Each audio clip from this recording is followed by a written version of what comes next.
आप सभी को नमस्कार। स्टडी लुक में आप सबका स्वागत है। मेरा नाम है शैलेंद्र कुमार रस्तोगी और आज के वीडियो में हम एक सूचकांक के बारे में देखेंगे। ये सूचकांक है जलवायु परिवर्तन प्रदर्शन सूचकांक यानी क्लाइमेट चेंज परफॉर्मेंस इंडेक्स। ये 2023 में 16 नवंबर को जारी किया गया है और सूचकांक से बहुत सारे प्रश्न अलग अलग एग्जाम्स में पूछे जाते हैं। तो शुरू करते हैं। जलवायु परिवर्तन प्रदर्शन सूचकांक किसके द्वारा जारी किया जाता है? तो ये जारी करने वाली संस्थाएं हैं German watch, new climate institute और क्लाइमेट एक्शन नेटवर्क। तो इन तीनों संस्थाओं के द्वारा संयुक्त रूप से वर्ष 2005 से हर साल ये सूचकांक जारी किया जाता है।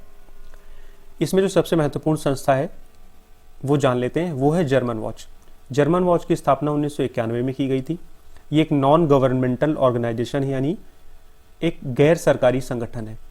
गैर सरकारी संगठन का मतलब है इसमें सरकारों की भागीदारी नहीं है, किसी देश की सरकार की भागीदारी नहीं है। इसका जो हेडक्वार्टर है यानी मुख्यालय वो कहाँ पर है? ये जर्मनी के बॉन शहर में।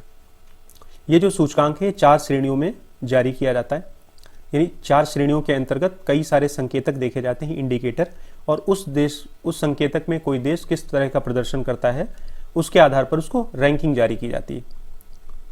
तो ये देखा जाता है कि जलवायु प्रदर्शन सूचकांक में ये देखा जाता है कि जलवायु परिवर्तन को रोकने के लिए, जलवायु के संरक्षण के लिए कौन सा देश किस किस कैटेगरी में कितना प्रयास कर रहा है या उसने कौन कौन से कदम उठाए हैं। तो जो ग्रीन हाउस गैस उत्सर्जन कोई देश कर रहा है और उसको रोकने के लिए कितना नियंत्रण किया, कितने प्रयास किए, तो 40% जो रैंकिंग है या अंक है वो इस आधार पर दिए जाते हैं। और कोई देश नवीकरणीय ऊर्जा यानी रिन्यूएबल एनर्जी इसका उपयोग कितना कर रहा है उसमें 20% अंक दिए जाते हैं। और उसका ऊर्जा उपयोग पैटर्न कैसा है उस पर भी 20% अंक दिए जाते हैं। और उसकी क्लाइमेट पॉलिसी यानी कि जलवायु नीति कैसी, उस आधार पर 20% अंक दिए जाते हैं।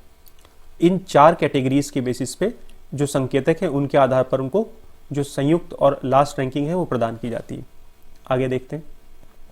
2023 में जो जलवायु परिवर्तन प्रदर्शन सूचकांक जारी किया गया उसमें किन किन देशों को शामिल किया गया? तो एक तो यूरोपियन यूनियन को शामिल किया गया, जितने देश यूरोपियन यूनियन में है उनको शामिल किया गया। इसके अलावा 59 देशों को और से अलग से शामिल किया गया और उनका जलवायु प्रदर्शन यानी क्लाइमेट परफॉर्मेंस कैसा था उसको ट्रैक करते हुए इसकी रैंकिंग तैयार की गई। और ये इंपॉर्टेंट क्यों है?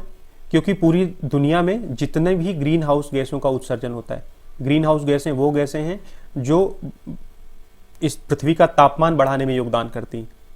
तो वो जितना भी ग्रीन हाउस उत्सर्जन हुआ है उसका 92% से अधिक यही देश मिलकर करते हैं। तो इसलिए इनको शामिल किया जाता है और इनकी रैंकिंग दी जाती है। आगे देखते हैं। 2023 की जो रैंकिंग जारी की गई है उसमें पहले 3 स्थान खाली हैं। इसका मतलब यह है कि इन तीनों स्थानों पर कोई देश शामिल नहीं है। मतलब ये कि कोई भी देश इतना बढ़िया प्रदर्शन नहीं कर पाया जलवायु परिवर्तन की दिशा में कि वो पहले टॉप 3 में स्थान बना सके। तो उसके बाद जो देशों ने स्थान बनाया यानी 4थे नंबर पर डेनमार्क है और 5वें नंबर पर स्वीडन है। यही जो है शीर्ष देश है। यहाँ पर आप देख पा रहे हैं 4थे नंबर पर डेनमार्क है, 5वें पे स्वीडन है और 6ठे पे चिली। तो ये टॉप 3 कंट्री हैं, लेकिन जो एकदम ऊपर के 3 स्थान है 1, 2, 3 ये खाली हैं।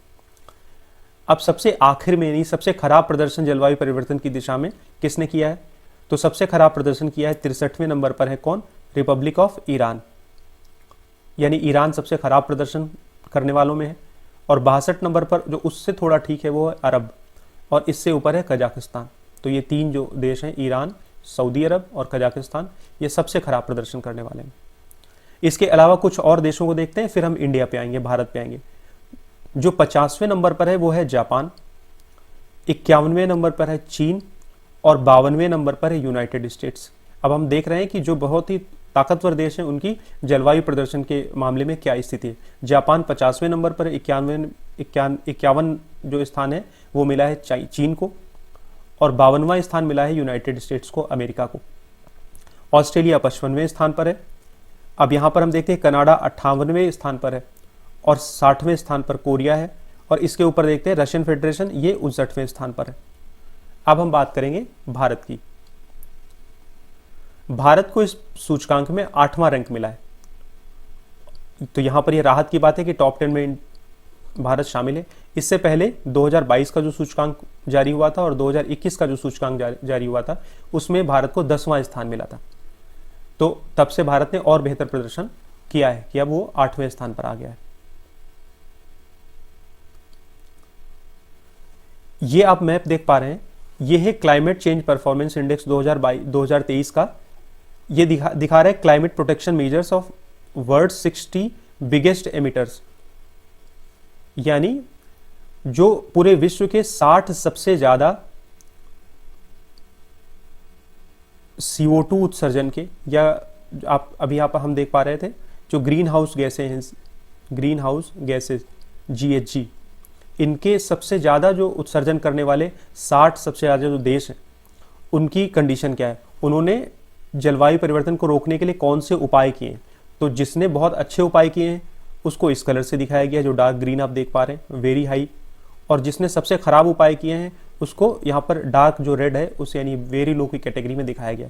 अब आप यहाँ पर देख पा रहे हैं ये रूस है, ये कनाडा है, ये यूनाइटेड स्टेट्स है, और यहाँ पर आप चीन को देख पा रहे हैं, ये कजाकिस्तान है, और सारी कंट्री यहाँ पर है।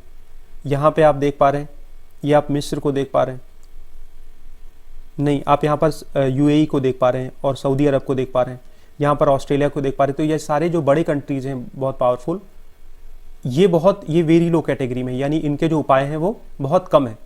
फिर आप मीडियम कैटेगरी में देख पा रहे हैं, यहाँ पर भारत है, यहाँ पर आप इन कंट्रीज को देख पा रहे हैं, स्वीडन को, नॉर्वे को, इन सबको। तो ये जो ब्लू कंट्री यानी भारत मीडियम कैटेगरी में आता है। और जितने आप डार्क ब्लू देख पा रहे हैं और ज़्यादा गहरे कलर के, वो वेरी हाई, यानी उन्होंने सबसे अच्छे उपाय किए हैं ग्रीन हाउस गैसों को रोकने के लिए। तो यही सारी जो इंपॉर्टेंट बातें थी वो इस सूचकांक के बारे में आपके लिए जाननी जरूरी थी और एग्जाम पॉइंट ऑफ व्यू से भी जाननी जरूरी थी। ये एक हमारा पेपर आता है उत्तर प्रदेश विशेष करके। तो इस टाइटल में ये पूरा पेपर जो है 20 इसके चैप्टर्स हैं, 20 चैप्टर्स में ये 40 पेज का पेपर आता है। उत्तर प्रदेश के जितने भी एग्जाम्स होते हैं यूपी के, उनमें यूपी विशेष जो क्वेश्चन होते हैं, खासकर जो यूपी को ध्यान में रख के पूछे जाते हैं, तो उनके लिए बहुत ही यूजफुल पेपर है। इसका द्वितीय संस्करण अभी लॉन्च हुआ है। तो इसके बारे में कोई भी जानकारी करनी हो या आपको ऑर्डर देना हो तो आप इन 2 नंबर्स पे कॉल कर सकते हैं, या फिर नीचे दी गई ईमेल आईडी है studylook20@gmail.com, यहाँ पर आप मेल कर सकते हैं। वीडियो के देखने के लिए थैंक्स, और हमारे चैनल को सब्सक्राइब करें आप लोग, इस वीडियो को लाइक करें और शेयर करें, हमारे साथ बने रहें। ऐसे और बहुत सारी वीडियोज़ लेकर हम आपसे जुड़ने वाले हैं। Thank you so much.